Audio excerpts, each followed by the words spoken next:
Tito Landrum, who was a member of the 1983 World Series World Championship Oriole team.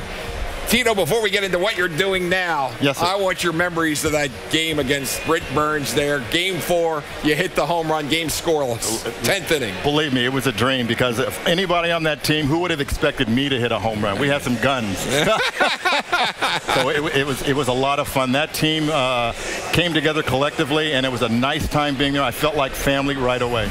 And we're looking at it right now.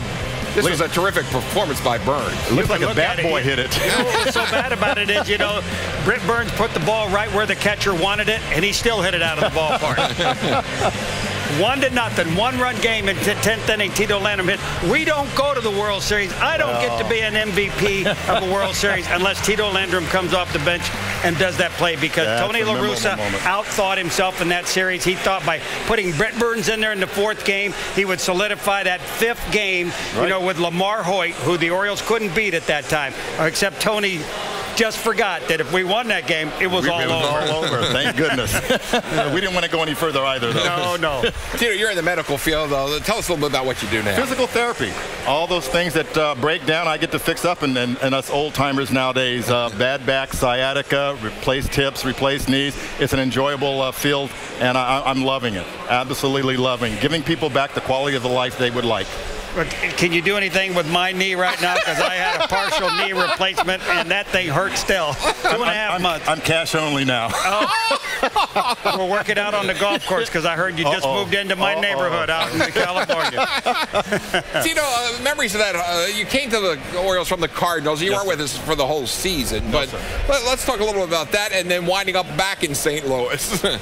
Well, I think it was the day before the deadline. I got called and told I was being traded to the Orioles. And when you leave a team, you sometimes have sad memories. But coming to the Orioles and being with that group of individuals, quickly I found my happiness here. I stayed with Eddie Murray. Cal Ripken was his best friend. This guy brought me in also, so it was like family as soon as I got there. So it was a wonderful time.